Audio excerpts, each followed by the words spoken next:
Rafa, pero si los demás dicen que sí, yo creo que sí. Ojo. Va. En el caso del potencial de reposo, nada más queda recordar que quien midió por primera vez el potencial de acción fue Hodgkin y Hostley. ¿En qué lo midieron? En un axón gigante que se obtuvo de un calamar, ¿vale? ¿Cómo se midió? Se colocaron 2 electrodos de tungsteno, se colocan directamente en contacto con la membrana de la fibra nerviosa y automáticamente esto favorece a la medición de la carga eléctrica a lo largo de esa membrana nerviosa, que mencionamos que también el axón fue sumergido en agua de mar. Esto con la finalidad de generar pues estos cambios de polaridad, ¿no? Y automáticamente mencionamos que lo que ellos midieron por primera ocasión fue un valor de hasta 70 milivolts, ¿vale? Que automáticamente por la carga que presenta la membrana en su interior pues era un valor negativo y que estaba altamente relacionado con el líquido extracelular que rodeaba obviamente esta membrana, ¿vale? De ahí mencionábamos que, bueno, las células van a encargarse principalmente de regular ese potencial de acción. ¿A través de qué? A través de sus iones. Y mencionábamos que los iones pues iban a ser trasladados de un espacio a otro a través de las bombas, a través de los canales, ¿no? Y que automáticamente se iba a buscar pues el equilibrio celular. Aunado a ello, pues mencionamos que según Hodgkin y Hostley, esta tabla fue la primera tabla que surge acerca de las concentraciones iónicas en la membrana celular. Para el caso de Hodgkin y Hostley, que fue la primera vez que tomaron en cuenta al potencial de acción, pues la tabla que arrojan habla de iones y además de isocianatos. ¿Qué quiere decir? Que tenemos iones orgánicos e inorgánicos. Cuando hablamos de iones inorgánicos, hablamos de potasio, calcio, cloro y sodio. Y si hablamos de orgánicos, hablamos de isocianatos. Los orgánicos, por excelencia en la membrana celular, son glutamato, aspartato y fosfato. ¿Qué era el glutamato? Ya lo habíamos visto en la historia de la fisiología. Es el neurotransmisor por excelencia excitatorio en el sistema nervioso central, ¿vale? Y cada que escuchen glutamato, acuérdense del glutamato monosódico, que está en exceso en las sustancias o en lo que serían los alimentos enlatados, ¿no? Y entonces se menciona también que algo que aportaba Hodgkin y Hostley era que para un funcionamiento adecuado de la célula tendríamos que tener enzimas, equilibrio eléctrico-químico y además de ello, pues lo que sería mantener un espacio de osmosis. Esto con la finalidad de automáticamente favorecer la buena funcionalidad de la célula.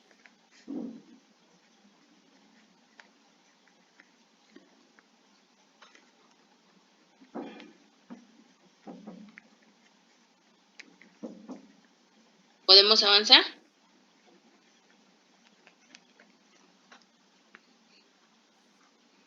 Sí, profe. Y entonces mencionamos, bueno, como la célula tiene que mantenerse en equilibrio, tenemos que ver qué es lo que ayuda a la célula a mantenerse en equilibrio y cómo llega a sus potenciales de reposo. Todos los temas que hemos visto anteriormente nos han hablado de cómo la célula logra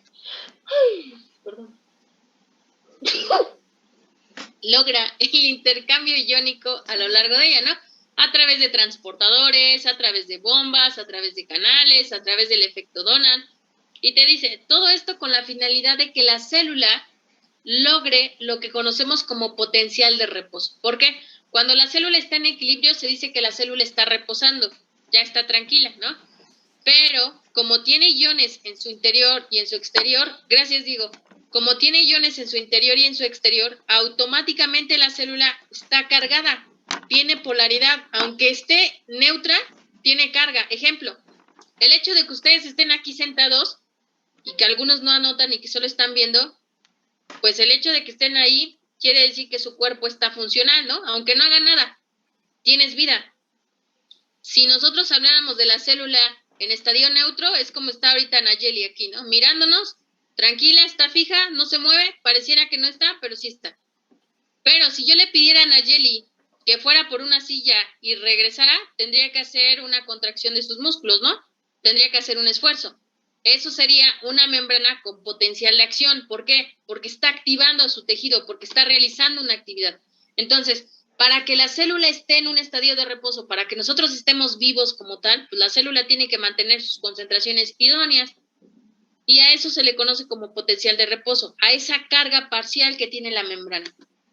Ahora bien, ese potencial de membrana en reposo, aunque no estemos haciendo nada, está presente en mi célula. ¿Qué valor tiene ese potencial de membrana en reposo? El valor que todas las bibliografías manejan es de menos 70 milivolts. ¿Puede variar ese valor? Sí, dependiendo de dónde se encuentra la célula, si es una célula cardíaca, si es una célula muscular o si es una célula nerviosa. ¿Entre qué parámetros podría variar? Entre menos 60 y menos 100. Pero de esos no puede salir. ¿Por qué? Porque te dice que la membrana está en reposo, está tranquila. Lo único que está buscando es estar preparada para la actividad que se le esté solicitando. ¿Por qué? Porque mencionamos, una célula cuando está en reposo quiere decir que está lista para el paso siguiente. ¿Cuál sería el paso siguiente? Generar un potencial de acción. ¿Para qué generamos un potencial de acción? Pues para que la célula se comunique con células vecinas, ¿vale? Para que se dé la excitabilidad nerviosa. Yo les decía, ¿qué pasa si, por ejemplo, te pidiera que hagamos examen hoy, examen mañana, examen el miércoles, jueves, examen el viernes, todos los días de la semana? ¿Cómo estarías el sábado? Estresado, ¿no? Cansado. Y si te dicen que el lunes próximo tienes examen, ya no de fisiología, sino de neuro, ¿qué otros llevan? Neuro, exámenes y mediciones, ¿qué dirías? Pues a lo mejor y paso neuro, pero exámenes ya no. O a lo mejor estudio para exámenes, pero neuro ya no creo, ¿no? Entonces, ¿qué quiere decir? Que la célula, al igual que nosotros, se cansa. La célula, una vez que hace una respuesta, una vez que se excita para comunicarse, dice, ok, ya me comuniqué, ya hice lo que tenía que hacer, me tengo que recuperar. Para recuperarme tengo que regresar a mi estadio de reposo, es decir, tengo que regresar a mi potencial de membrana en reposo. Si no regreso, mi membrana se puede dañar. ¿Cómo se puede dañar? Deja de responder. ¿Ok? Andrea Morales, ¿en qué proceso nosotros podríamos ver este efecto alterado? ¿Dónde se podría ver alterado el efecto de la célula? En la reproducción como de algunas células malas. ¿Cómo? Por ejemplo, en la metástasis de algún cáncer. ¿Cómo? ¿Cómo se vería afectado? Pues sí, dime qué es lo que quieres decir con eso. Pues sí, que por ejemplo pueden invadir más ese tipo de células que las buenas y pues pueden hacer como que las buenas estén en reposo. Esa no fue la pregunta. Adelante, Catalina. Pues podría ser, no sé, un deportista que continuamente está haciendo deportes y nunca para descansar y se lesiona y sigue haciendo la actividad.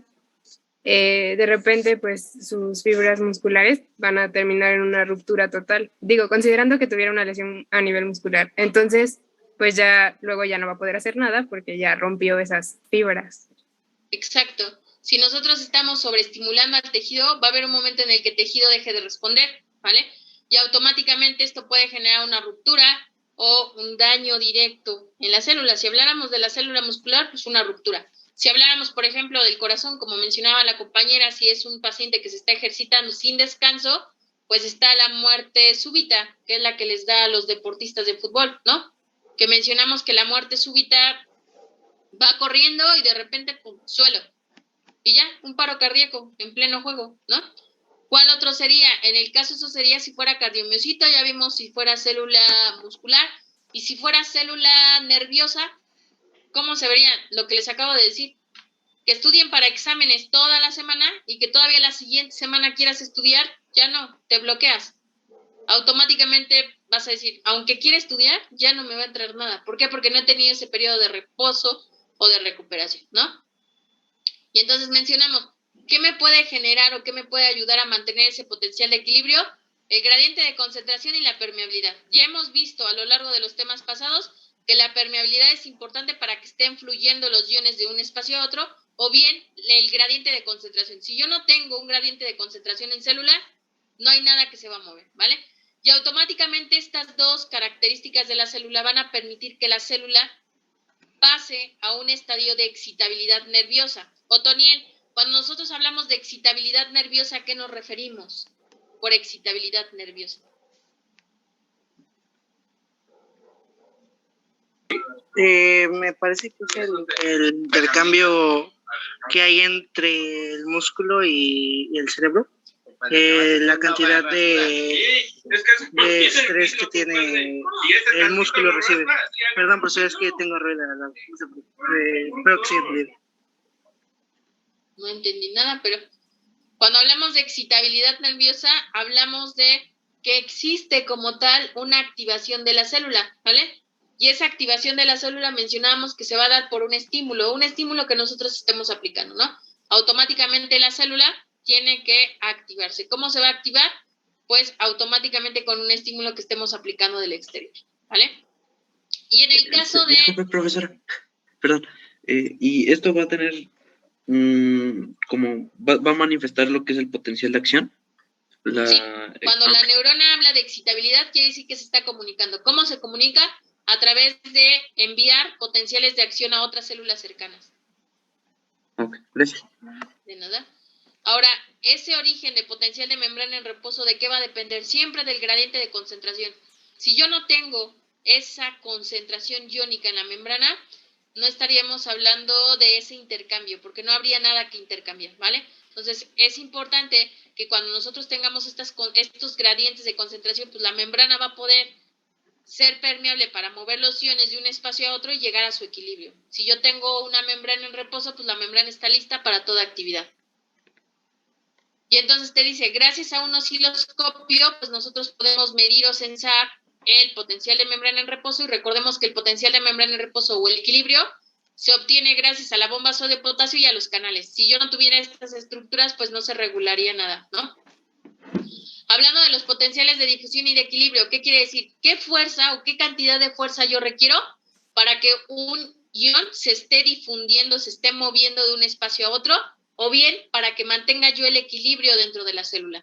Para esto, pues habíamos mencionado que a lo largo de los temas habíamos visto lo que era la bomba de potasio, lo que eran los transportadores, lo que eran los canales, siempre con la finalidad de mantener concentraciones idóneas en el interior y en el exterior de la célula.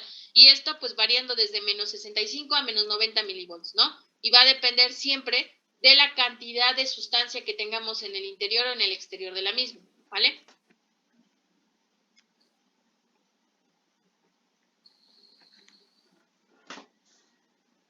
Avanzamos. Disculpe, profesora, tenía una duda. En la diapositiva donde muestra menos 60 a menos 120 milivolts, ajá, tiene una flecha que dice menos 70. ¿Eso Sí. a qué se refiere? Tu potencial de reposo va a ser siempre menos 70. Si tu célula es célula cardíaca, si tu célula es célula muscular o es célula nerviosa, este valor puede variar. ¿Entre qué valores puede variar? Entre menos 60 y menos 100, pero no se puede pasar de ahí, ¿vale? Ah, ok. Sí. Va. Gracias. De nada. Ok, empezamos con casos clínicos para que hagan un break a su cerebro. Ya que entendieron todos los temas que hemos visto, que ya quedaron súper claros, pues ahora nos vamos con caso clínico. Y me voy con el único Cariño que hay en este grupo. Cariño, menciónanos, paciente de femenino de 65 años que presenta un peso de 85 kilogramos, presenta alteraciones renales y daño directo a nivel dérmico. Determina cuál es el valor de intracelular, extracelular y transcelular. Tienes 5 segundos, Cariño. Si no, pueden robar. Es un punto directo para examen. 5, 4, 3, 2, 1. ¿Alguien dice yo? Punto para examen a la 1. Punto para examen a las 2. Punto para examen a las 3. Punto para examen a las 4. Y punto para examen a las 5. ¿Alguien tiene ya el dato?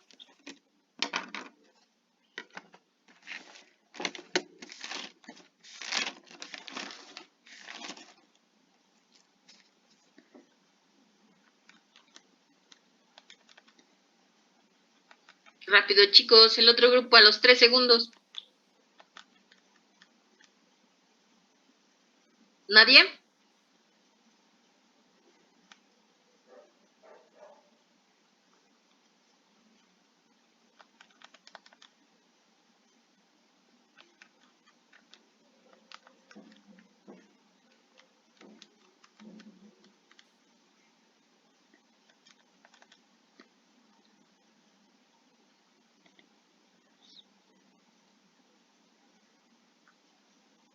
Tiempo. ¿No hay nadie? Se pierde el punto. Gracias por participar. Lo vamos haciendo entre todos. No inventen, se tardaron un buen. Tenemos que 85 kilogramos, ¿no? 85 kilogramos es a qué? Al 100% del peso de mi paciente, ¿cierto? Sí. Te dice que la cantidad de agua para ese paciente, ¿cuánto sería? Nos va a ayudar a hacerlo. ¿Dónde está? Eric Romero, ¿cuánto sería de agua para ese paciente? Te dice que del 100% que es su peso, el 60% es agua. ¿Cuánto sería de agua, Romero? Para este paciente. Rápido, Romero, rápido. 60 por 85 entre 100, mental, sácalo, ¿ya? ¿Cuál es el valor? Romero, espérame. Es 51. Es 51 51. litros, vale. 51 litros sería el total, es agua corporal total, ¿no? 51 litros. ¿Cuánto sería el líquido intracelular y extracelular? Recordemos, el intracelular es ¿cuánto? 2/3. ¿Y el extracelular es cuánto? 1/3. 51 entre 3, Romero, ¿cuánto es? 17. 17. Entonces, el líquido extracelular, ¿cuánto serían? 17 litros. ¿Cierto? Sí. Y en el caso del intracelular, serían 17 por 2, ¿cuánto es, Romero? 34. 34, ¿vale? Ya están los dos primeros resultados. 34 litros de intracelular, 17 litros de extracelular. ¿Hasta aquí todos van conmigo? ¿Sí queda claro por qué? Sí, profesora. Va. Y en el transcelular, la primera pregunta sería, ¿a qué se le conoce como líquido transcelular? Jacob, ¿qué es el líquido transcelular?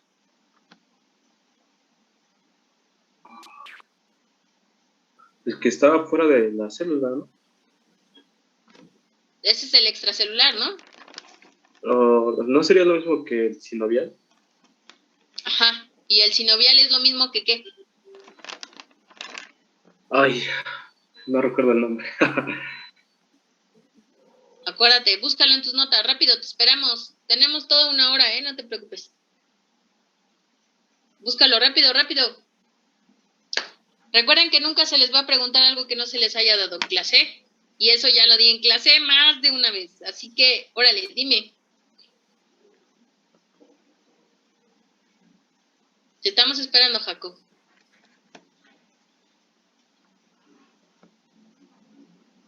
Jacob, rápido, Jacob. Nayeli, ayúdale a Jacob. ¿Cuál sería? ¿El transcelular es igual a qué? Al intersticial. Exacto. Gracias, Nayeli. Sí. El intersticial habíamos dicho que era lo mismo que el sinovial, ¿no? Y que va a ser lo mismo que el transcelular. Y entonces mencionamos, el líquido extracelular se divide en ¿qué? En plasma y en intersticial, ¿se acuerdan? Y ese se divide en cuartos. Te dice que el plasma es igual a ¿qué? A 3/4 y perdón, estoy al revés, ¿no? Sí. El plasma es 1/4 y el intersticial es 3/4. ¿Estoy en lo correcto o me equivoqué? ¿Estoy en lo Sí, correcto? está bien. Vale, Está bien. entonces te menciona, si el líquido extracelular son 17 litros, lo debes dividir entre 4. ¿Cuánto sería entre 4? 17 entre 4, Romero. 4.25. 4.25. ¿Y cuánto sería? Pero el que yo quiero es el intersticial. Entonces, 4.25 por 3, Romero, ¿cuánto sería? 12.75. 12.75. Sería el valor de ¿qué? Del transcelular. 12.75. ¿Por qué? Si 1/4 son 4.25, ¿cuántos serían 3/4? Pues multiplico 4.25 por 3 y mi resultado es 12.25. El valor del líquido transcelular es 12.75. ¿Queda claro? Sí, profe. ¿Ya se vio cómo se sacó todo? Sí. Pues yo no sé por qué se tardan. Ojo, en su examen tienes 1 minuto por pregunta, entonces se va rápido. Oshi, ¿vas con nosotros? ¿Todo bien? Te veo muy pensativo. ¿Sí quedó claro cómo lo sacamos o no? Sí, perdón. No, es que ando matando. Ah, bueno. Ojo, del laboratorio ya les había mencionado, ¿no? Que no hay laboratorio específico para fisioterapia. Nos prestan un aula de un edificio que es para fisioterapia. Ahí los profes que damos fisiología, pues vamos diseñando nuestras prácticas con base a los temas vistos. La primera práctica es de retroalimentación, normalmente la hacemos en la clínica con los aparatos. La segunda práctica, les pido multímetro, les pido huevo, les pido 1000 cosas, ¿no? Y nos dan un salón o un área de ahí de fisio. El punto es que para la práctica, en este grupo ya he visto que han cambiado un poquito de actitud, todavía les falta un poquito, pero les comento, para las prácticas, si es que sí nos van a dar el salón, que ven que según el viernes tenemos asignado, pero se supone que esos salones los va a utilizar exámenes y mediciones porque tienen camillas. Entonces, lo que estamos esperando ahorita es que nos digan si nos van a dar ahorita los viernes o se recorre hasta el final. Cuando ellos ya no tengan práctica, nos los dan a nosotros, porque son pocos salones, ¿vale? Con base en ello, irán a práctica solo aquellos que estén participando. En este caso, si hay gente que nunca habla, no la necesita en práctica. ¿Para qué lo vamos a arriesgar a que se infecte yendo en el autobús? Pues no, ¿verdad? Mejor que se quede en casa y que cheque pues ahí a ver qué hace. Pero no lo necesitamos en práctica porque no va a saber qué hacer y tampoco va a entender lo que estamos haciendo. Entonces, de una vez les digo que para las prácticas, si ya tenemos limitado el acceso y aparte limitadas las cosas y limitado todo, pues entonces hay que irnos deshaciendo de gente que no está interesada en la materia y que pues nada más llegó a sacar una calificación, ¿vale? Entonces, para que comiencen a hablar, de los únicos que conozco de este grupo, pues podría decir que es Aurora, Cariño, Chávez, Kevin, el Jacob si lo estresamos, y a veces Otoniel, si no tiene gente ahí junto. De ahí no conozco, por ejemplo, la voz de Flores Ramos, no la conozco, pero a veces ni le pregunto porque la veo que está allá afuera, no sé por qué. A veces Rivas, de ahí, si me dicen de las demás, y Brizuela. Pero de ahí ya las otras chicas ya no. Montserrat también a veces y ya. Y Catalina Cebo. Marco Antonio Castillo también a veces y Adrián, que es el que siempre me está preguntando. ¿Vale? Pero entonces Susana Díaz también es la que participa. Entonces, para que se pongan las pilas, por favor. Fisiología es muy padre, es muy chévere. Podemos sacar prácticas de 1000 cosas. La idea de la causa por la cual se nos quitó el laboratorio de medicina era porque se la pasaban sacando sangre. Y en algún momento alguien dijo, a los fisioterapeutas la fisiología no les sirve si solo les enseñas a sacar sangre, porque les sacan sangre en bioquímica, también sacan sangre en biología celular, y pues otra vez sacar sangre en fisiología no es como que muy grato. Entonces las prácticas pues se supone que están más enfocadas a fisioterapia o tratamos de utilizar los aparatos que están en clínica y eso. Entonces si no hablan, pues ¿para qué vamos a llenar el grupo de gente que nada más va a ir a ver? Mejor gente que de veras sepa lo que estamos haciendo y ya está, ¿vale? Para que se pongan las pilas de una vez, porque por ejemplo este ejercicio pues es muy práctico, muy rápido, entonces creo que ya vimos ahorita que les falta más interés, ¿vale? Ahora, ya que terminamos todo esto, viene la pregunta, ¿cómo saco el de líquido para riñón y para piel? ¿Cómo se sacaría? ¿Alguien que tenga alguna idea? ¿Alguien a la una? ¿Es a partir del líquido intracelular? No. Del líquido intersticial, sí, ¿no? Ajá, intersticial. ¿Cómo se sacaría? Me imagino que tiene una proporción, no la hace en este momento. Más o menos va por ahí, Otoniel. Tiene lógica. Ojo, si hubieran leído el tema, se hubieran dado cuenta que hay una tabla específica de porcentajes, ¿vale? Más o menos la dinámica que utilizaron es lo que nos refiere Otoniel. Se saca con base al porcentaje, si el 60% de peso corporal es el valor del agua, pues ese 60% lo dividimos y automáticamente sacamos el porcentaje para cada estructura. En este caso yo tengo el 18% para piel y el 0.4 para riñones. Ojo, vamos a tener dos porcentajes, agua en relación al peso corporal y en relación al peso del tejido, porque también eso, van a agarrar el que quieran, pues no. Nosotros siempre hemos sacado en base al peso corporal total, ¿cierto? Entonces, ¿con cuál me quedaría? Me quedaría con esta. Ahora, te dice que 18% es piel y 0.4 es la cantidad de agua en riñones. ¿Cómo sacaría el valor en litros? Se menciona que de 85 kilogramos, el 60% de su peso es agua, que serían 51 litros de agua, ¿cierto? Y entonces esos 51 litros de agua se convierten en el 100% de agua total del peso de ese paciente, ¿cierto? ¿Hasta aquí van conmigo? Entonces, si 51 litros, perdón, sí. Si 51 litros es el 100% de agua, viene la pregunta, ¿cuántos serían 18% de 51 entre 100? Eso sería el total para agua. ¿Por qué? Porque te dice el 18% de ese 100 es la cantidad de agua que tiene la piel. Entonces, 18 por 51 entre 100, Romero, ¿cuánto sería? 9.18.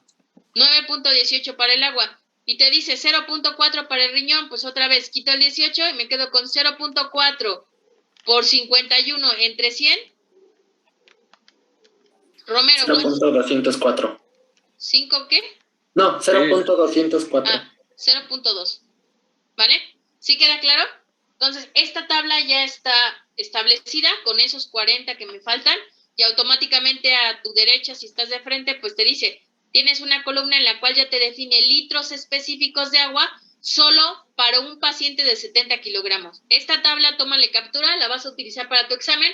Si en tu pregunta dijera, ¿cuánto de agua existe en el corazón de un paciente con 70 kilogramos? Pues automáticamente ya tienes el dato, ¿no? 0.28 litros. ¿Ya qué vas a hacer? Ya no vas a hacer ninguna operación ni nada, simplemente buscas el dato y ya está. ¿Sí queda claro? Si te dijera, en relación al peso del tejido del paciente, ¿cuánto tendría de piel? Bueno, pues ya te irías por este porcentaje. A pesar de que estemos sacando el 60% del peso, pero utilizarías este porcentaje porque estamos hablando solo de tejido. ¿Sí queda claro? Sí, perdón. Marco. Sí, si la pregunta dice, de acuerdo al peso del tejido de tu paciente, ¿cuánto de agua tiene la piel? El porcentaje que vas a utilizar es 72. La operación es la misma. El peso total, el 60% es agua. Solo es ver cuál porcentaje vas a utilizar.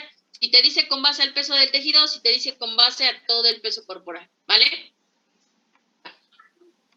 Y hasta aquí ya está un caso. Este es un ensayo para que vean cómo viene más o menos el examen y vamos por otro caso clínico. Y este caso se lo vamos a dejar a... ¿De quién hemos escuchado la voz? Elda Hernández. ¿Puedes leerlo, por favor, y darnos la respuesta? Adelante. Sí.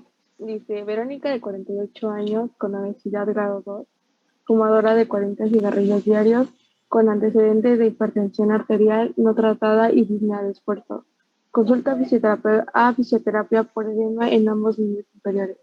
Tiene antecedentes de tos y expectoración matinal habitual. Episodios de disnea paroxística y hace poco tiempo registró un dolor permanente en hipocondrio y en flanco derecho. En examen físico se constata edema grado 2/4 en ambas regiones maxilares y pretibiales, que según refiere la paciente aumenta durante el transcurso del día y alcanza su mayor intensidad por la noche y al acostarse. La paciente relata que por la mañana tiene una magnitud mínima, el edema es frío, indoloro y el color de la piel es blanco azulado. Mencione que el proceso de la regulación de los lípidos en los compartimentos celulares se está alterando. ¿Cuál es tu respuesta, Elda?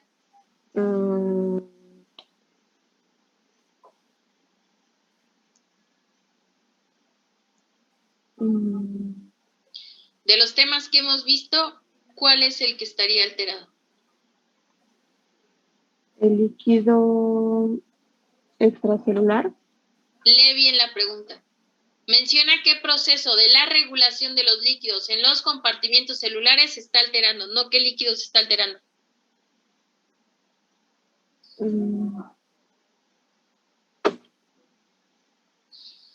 Jacobo, o Jacob, perdón. ¿Sería algún proceso de difusión o algo así? No. Dice que no, Andrea Morales. No. Yo le iba a decir que si se trataba como de... Es que la verdad esto me perdí, pero creo que no iba a estar bien decir de inflamación porque me guié con lo de edema. ¿Hemos visto el tema de inflamación, Andrea, en esta materia? Es que en la anterior, hace 2 clases lo Solo platicó. contéstame. ¿Hemos visto el tema de inflamación ahorita en los temas que he dado? No, Vale. Entonces, ¿la respuesta sería de inflamación? no. No. Vale. Bien, hasta ahí déjalo. Cada que les haga una pregunta es de lo que hemos visto en clase. No te voy a preguntar de otras materias. A lo mejor en algunos temas hacemos el repaso, como lo hice aquí, el repaso de biología celular para que agarraran la onda. Pero de ahí que te esté pidiendo, por ejemplo, que me digas, es que el riñón tuvo un daño en el glomérulo, no sé qué, pues no, porque no hemos visto esa parte, ¿no? Entonces sigo preguntando, Eric Romero, ¿cuál sería la alteración?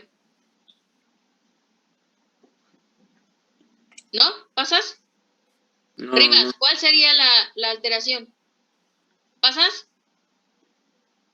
Flores, ¿cuál sería la alteración? ¿Pasas?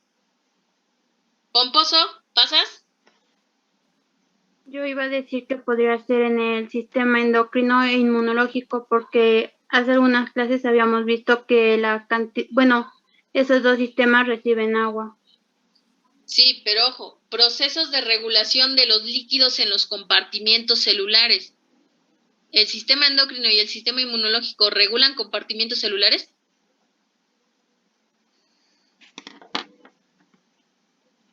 Cariño, ¿alguna respuesta? ¿Pasas? ¿O sí vas a dar respuesta? Me iba a decir que un problema con gradiente de concentración, gradiente de concentración en la difusión simple. El gradiente de concentración en la difusión simple. Ojo, he visto que varios han mencionado difusión, ¿no? Como también lo menciona creo que el otro compañero, pero ¿la difusión regula la concentración de líquidos en la célula? No.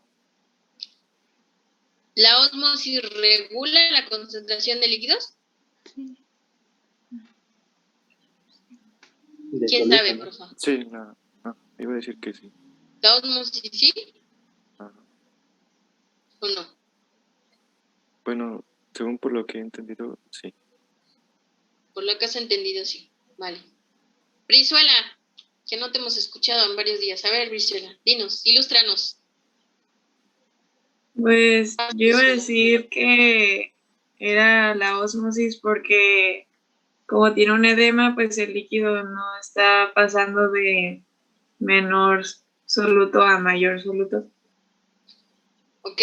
La ósmosis. ¿La ósmosis a qué proceso pertenece? Porque te dice proceso, no te está diciendo un mecanismo, te está diciendo un proceso. ¿A qué proceso pertenece la ósmosis?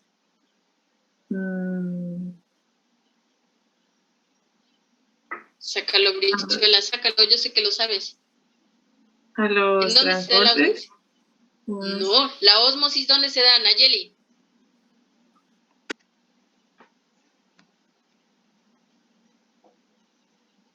Vamos, Naye. Tiene que ver con el proceso de, bueno, Vamos. por la hipertensión, la cantidad de sodio que se encuentran en el torrente sanguíneo. Nombre del proceso, el único proceso que hemos visto que regula el agua y que les mencionaba que era para el paciente Otoniel. ¿Puede ser el proceso de Gibbs-Donald? Exacto. Ojo, Brizuela nos dijo ósmosis. El efecto Gibbs-Donald que dijimos va a regular la concentración de líquidos en el tejido, ¿se acuerdan? Por eso lo hablamos en deshidratación. El proceso o el efecto Gibbs-Donald tiene como función interna el proceso de ósmosis. Por eso le decía a Brizuela, sí, la ósmosis está bien. La ósmosis es lo que está fallando. ¿Por qué? Porque el agua no se está moviendo. Brizuela nos dijo, la ósmosis implica que el agua se mueva de un lugar de menor concentración de soluto a un lugar de mayor concentración de soluto. Y estoy de acuerdo, porque estamos hablando de un edema, ¿vale? Cuando hablamos de un edema no se dice 2/4, es un edema 2 de 4. Quiere decir que el edema llega hasta el grado 4, pero solo se está encontrando en nivel 2, ¿vale? Entonces, ¿qué quiere decir? Que la ósmosis está alterada, pero a su vez la ósmosis está funcionando en un proceso que se conoce como Gibbs-Donald. ¿Por qué? Porque el proceso Gibbs-Donald te dijo, Las proteínas negativas atraen a los iones. Y una vez que atraigo a los iones, ahora sí se da el proceso de ósmosis. ¿Por qué? Porque el agua se mueve de menor concentración de iones a mayor concentración de iones, ¿vale? Por eso no puede ser solita la ósmosis, porque la ósmosis se va a presentar una vez que las proteínas negativas del plasma atraigan a los iones positivos, que sería el efecto como tal, el efecto Donan. Ya el proceso Gibbs-Donan es completo. La atracción de las proteínas negativas sobre los iones más el efecto de ósmosis. ¿Queda claro? Ahora, vamos por partes y analizando este caso, porque a veces me dicen, ¿y de dónde sacó tanta cosa, profe? Bueno, primero, tiene 48 años, ¿nos importa? Pues no mucho, ¿no? ¿Tiene obesidad grado 2? Pues tampoco se la vas a curar. ¿Es fumadora? Tampoco. Pero te dice que tiene antecedentes de hipertensión arterial, que ya nos había dicho Nayeli. Tiene lo de la hipertensión, profa. ¿Qué quiere decir? Que sus iones, pues posiblemente no estén muy bien porque el flujo sanguíneo no va bien, ¿no? Disnea, pues no la vamos a tratar por disnea.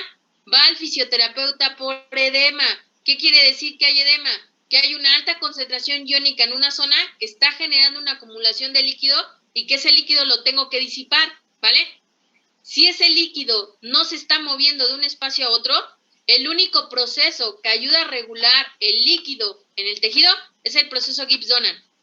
Los transportadores, la endocitosis, la pinocitosis, la exocitosis, los cotransportadores, el antiporte, la difusión, son mecanismos que ayudan al movimiento iónico. Solamente al movimiento iónico. En ningún momento dijimos que, por ejemplo, el antiporte pasaba el agua, ¿o sí? ¿Vale? En el caso de los cotransportadores y antiportes, te dice que pasaba, ¿qué?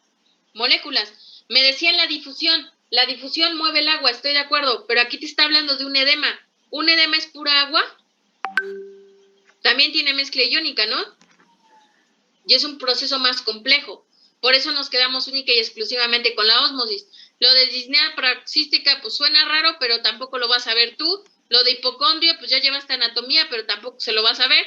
Y te vuelvo a decir, edema, grado 2 de 4, quiere decir que está comenzando a desarrollarse, está a la mitad de la etapa, ¿no?